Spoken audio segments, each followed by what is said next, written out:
Hello दोस्तों, आपका स्वागत करता हूँ तरंग इलेक्ट्रॉनिक्स चैनल में। तो दोस्तों आप देखिए, ये जेब्रानिक, ठीक है, आप अच्छा करके देखिए, जेब्रानिक कंपनी का एक होम थिएटर है। और ये होम थिएटर मेरा पास आया, इसका प्रॉब्लम जो है कि ये डेट है, ये ऑन नहीं हो रहा है। और ये जो जेब्रानिक का होम थिएटर आप अच्छा करके देखिए, आपका पीछे साइड भी दिखाना चाहता हूँ कि देखिए, ये जेब्रानिक कंपनी का ओरिजिनली ये लिखा है, ठीक है। ये 4.1 मल्टीमीडिया सिस्टम ये जो है। तो ये होम थिएटर का अंदर कुछ भी ट्रांसफार्मर नहीं है। तो आपको दिखाना चाहता हूँ, देखिए इसका सब स्क्रू में ओपन किया और ओपन करने के बाद आपको दिखाना चाहता हूँ, देखिए इसका अंदर कुछ भी ट्रांसफार्मर नहीं है, ठीक है।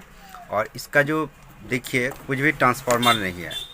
और इसका देखिए ये एसी कॉर्ड है, ठीक है, ये एसी कॉर्ड और ये एसी स्विच है। और ये जो सप्लाई जाता है देखिए बीच में, ये पीसीबी पर आता है।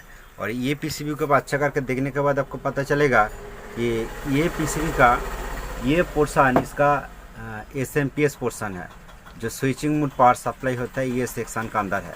और ये सेक्शन का अंदर पावर सेक्शन को रेगुलेट करने के लिए एक आईसी यूज़ किया है। तो दोस्तों ये आईसी पूरा तरह से जल गया, आप देख सकते हो। तो इसीलिए ये से डेट हो गया। तो और इसका अंदर एक छोटा सा एसएमपीएस ट्रांसफार्मर है। और ये ट्रांसफार्मर से ओनली 12 वोल्ट आउटपुट होता है। और ये 12 वोल्ट जो जाता है, देखिए ये पीसीबी के अंदर दो आईसी देखा जाता है, यहाँ पर एक आईसी और यहाँ पर और एक आईसी है। तो आप अच्छा करके देखेगा तो पता चल जाएगा कि हीट सिंक का अंदर जो आईसी देखा जाता है, ये 6283 आईसी भी हो सकता है, 6283 का आईसी हो सकता है। और ये जो आईसी देखा जाता है, हो सकता है ये 810 का आसपास, ये इस तरह भी आईसी हो सकता है अलग कुछ नंबर का आईसी। तो ये बेस स्पीकर को थोड़ा सा चेक करने के बाद पता चल जाएगा। ये जो बेस वाला स्पीकर है, ये स्पीकर का ये देखिए रेड वायर और ब्लैक वायर है, ये रेड वायर और ब्लैक वायर। तो ये रेड और ब्लैक वायर ये जाता है, देखिए ये पॉइंट पर, मतलब ये 6283 जो आईसी है, ये 6283 आईसी से इसका बेस स्पीकर को ये साउंड देता है। और ये आईसी से इसका जो अलग अलग छोटा छोटा स्पीकर देखा जाता है, ये देखिए चारों जो आउटपुट देखा जाता है, ये आउटपुट पॉइंट है, चारों जो आउटपुट, ये एक साइड का और ये आर एक साइड का, ये आईसी को स्पीकर को साउंड देता है, ये छोटा सा आईसी। तो ये दो आईसी को सप्लाई देने के लिए यहाँ पर जो यहाँ पर जो एसएमपीएस सर्किट यहाँ से सप्लाई आता है। और बीच में दोस्तों देखिए यहाँ पर एक रेगुलेटर आईसी है जो 5 वोल्ट का 7805 हो सकता है, यहाँ से सप्लाई मन में लगता है। ये जो लाइन जा रहा है इसका अंदर, ये होम थिएटर का सामने वाला जो पीसीबी है, जो यूएसबी पीसीबी, उसको सप्लाई देने के लिए यूज़ होता है।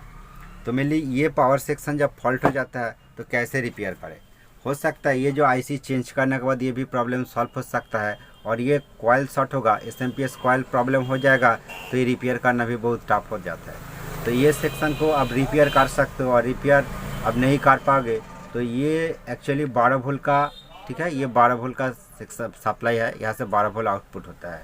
तो इसको मैं थोड़ा आपको क्लियर करके दिखाना चाहता हूँ। देखिए ये कॉइल का बीच में जो सेक्शन होता है, ये इधर साइड प्राइमरी साइड होता है और इधर साइड सेकेंडरी साइड होता है। और सेकेंडरी साइड का अंदर देखिए एक डायोड देखा जाता है, अच्छा करके देखिए, ये डायोड से ये डायोड का ये जो ये साइड सप्लाई आता है, 12 वोल्ट सप्लाई आता है।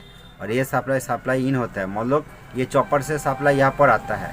ये पीसीबी को उल्टा करके दिखाने के बाद आपको पता चल जाएगा। चलिए मैं आपको उल्टा करके दिखाता हूँ। देखिए दोस्तों, ये जो पूरा पीसीबी है, पीसीबी का बीच में देखिए ये जो बॉर्डर देखा जाता है, बहुत वीडियो के अंदर आपको बात है, ये बॉर्डर का अंदर ये जो एसएमपीएस सेक्शन होता है, ये हॉट सेक्शन होता है और इसका बाहर ये कूल सेक्शन होता है। तो दोस्तों ये जो पोजीशन देखिए, ये जो चॉपर ट्रांसफार्मर, ये चॉपर ट्रांसफार्मर का साथ देखिए, ये एक पॉइंट है और ये एक पॉइंट है, ठीक है। ये जो पॉइंट देखिए, ये चॉपर का पॉइंट है, ये एक साथ ये जो कनेक्शन देखा जाता है, ये पूरा कनेक्शन देखिए, पूरा पीसीबी का नेगेटिव का साथ कनेक्शन देखा जाता है। सब चौड़ा वाला ये पॉइंट नेगेटिव होता है, ठीक है। ये देखिए नेगेटिव का साथ कनेक्शन देखा जाता है, ये हीट सिंक का नेगेटिव है। और ये जो पॉइंट देखिए, ये पॉइंट से एक डायोड यहाँ से यहाँ तक का कनेक्शन है। तो दोस्तों जो डायोड आपको फर्स्ट टाइम दिखाया, ये डायोड से सप्लाई वोल्ट आउटपुट होता है और ये सप्लाई वोल्ट अलग अलग सेक्शन पर चला जाता है। और ये सप्लाई लाइन का साथ एक मेन फिल्टर कैपेसिटर देखा जाता है जो नेगेटिव का साथ, ठीक है, ये मेन फिल्टर कैपेसिटर है।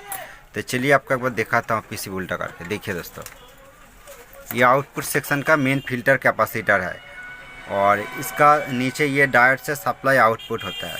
तो दोस्तों इसीलिए आपको बताना चाहता हूँ, ये सप्लाई को आप मॉडिफाई कर सकते हो कि ये सप्लाई को पूरा काट करके आप यहाँ पर ट्रांसफार्मर भी यूज़ कर सकते हो, आप 0 ट्रांसफार्मर भी यूज़ कर सकते हो। किस तरह ट्रांसफार्मर यूज़ किया जाता है चलिए मैं आपको करके दिखाता हूँ। और फर्स्ट आप देखिए ये सेक्शन पूरा फॉल्ट हो गया, ये ऐसे पूरा डैमेज हो गया, ठीक है। तो दोस्तों इसी टाइम देखिए मैं एक ट्रांसफार्मर ले लिया, ये ट्रांसफार्मर का नंबर आप देख सकते हो, ये 0 का ट्रांसफार्मर है और ये 1 एम्पेयर का ट्रांसफार्मर। और ये साइड देखिए एसी इनपुट का पॉइंट है, ठीक है। और ये कनेक्शन मैं अभी तक नहीं किया, तो ये कनेक्शन करने का पहले इसका अंदर जो एसी सप्लाई, ये जो इनपुट पॉइंट है, ये एसी सप्लाई को मैं ओपन कर लेता हूँ।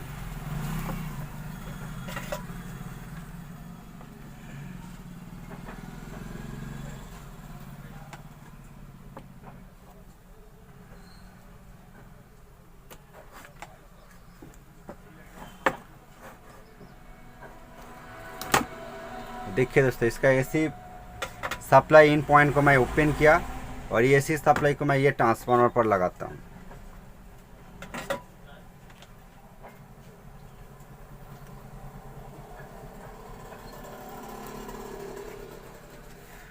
देखिए एसी सप्लाई इनपुट पॉइंट को मैं ये ट्रांसफार्मर पर लगाया, दोनों एसी इनपुट पॉइंट को लगाना पड़ेगा।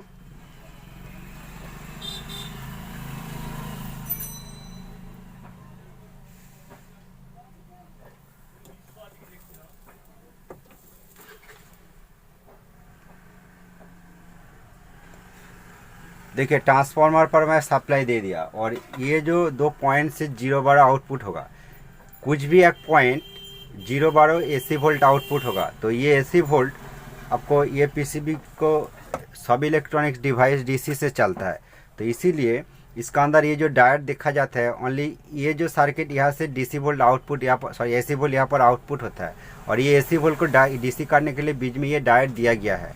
तो इसीलिए डायोड का इनपुट साइड पर,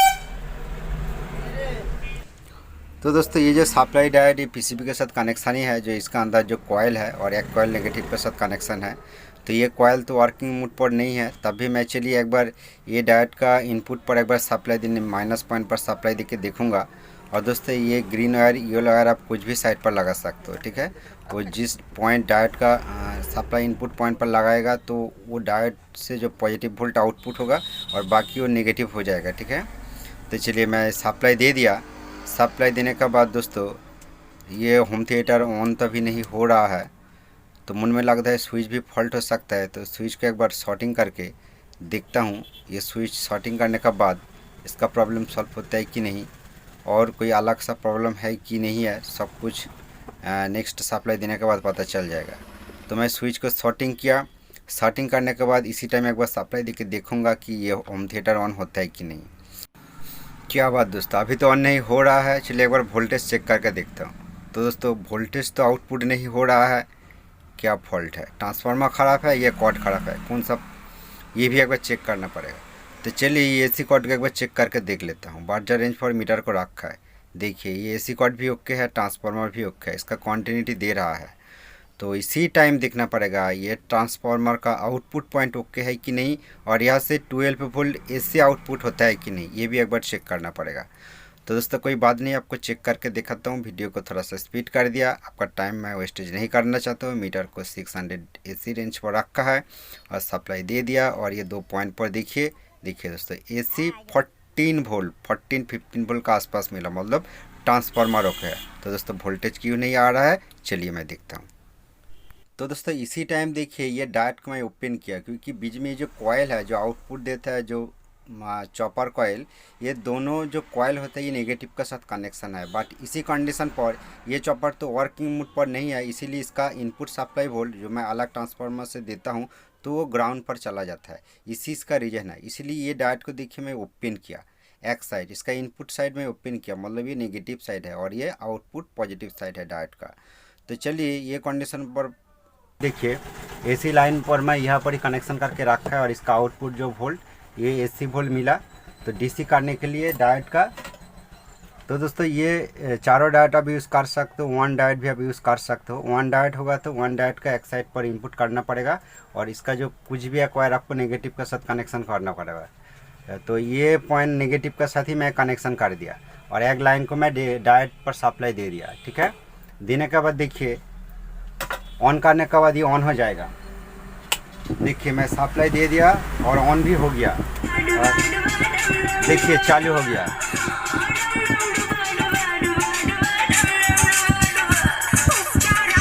तो दोस्तों चारों स्पीकर का साउंड तो ओके है, बट इसका जो बेस स्पीकर है इसका साउंड का कुछ फॉल्ट है, ढप ढप टाइप आवाज़ आता है। तो दोस्तों ये अलग सा फॉल्ट है। ठीक है दोस्तों, आप यूज़ कर सकते हो। तो दोस्तों देखिए ये 12 वोल्ट का एलिमीटर है, तो ये आप यूज़ कर सकते हो। तो चलिए मैं आपको ओपन करके दिखाता हूँ। एलिमीटर का अंदर जो बॉक्स है और ये देखिए 12 वोल्ट का। तो दोस्तों देखिए ये 12 वोल्ट, ये भी 1 एम्पेयर का आपको दिखाना चाहते हो, अच्छा करके देखिए। ये देखिए 12 वोल्ट, ये 1 एम्पेयर का। ठीक है, ये एलिमीटर भी आप यूज़ कर सकते हो और ये एलिमीटर यूज़ करने के बाद ये रेडी हो जाएगा। ठीक है दोस्तों, तो चलिए आपको एक बार करके दिखाता हूँ। मैं कुछ भी कटिंग नहीं करूँगा। तो ये जो आउटपुट पॉइंट है यहाँ पर मैं सप्लाई दे के आपको दिखाऊँगा। ठीक है, चलिए मैं आपको सप्लाई दे के दिखाता हूँ। आप मीटर पर ध्यान दीजिए। देखिए मैं सप्लाई दे देता हूँ एलिमीटर पर। एलिमीटर ऑन हो गया और एलिमीटर पॉइंट पर कितना वोल्ट आता है आप एक बार मीटर पर ध्यान दीजिए। देखिए ये एलिमीटर, ये यहाँ से सप्लाई जो आउटपुट होता है, देखिए ये 12 वोल्ट आउटपुट दे रहा है। देखिए ये जो कनेक्शन मैं किया, ये येलो वायर ये नेगेटिव के साथ कनेक्शन है, तो येलो वायर को मैं यहाँ पर रखता हूँ और ये जो वायर को देखिए ये नेगेटिव पर मैं कनेक्शन करके आपको दिखाता हूँ। देखिए ये भी ऑन हो जाएगा। ठीक है, ये ऑन हो गया। चलिए मैं इसको कनेक्शन करके आपको एक बार इसका साउंड दिखाना चाहता हूँ। देखिए ये जो कॉर्ड मैं अभी ओपन करके रखा है, तो चलिए एक बार कनेक्शन करके आपको दिखाता हूँ।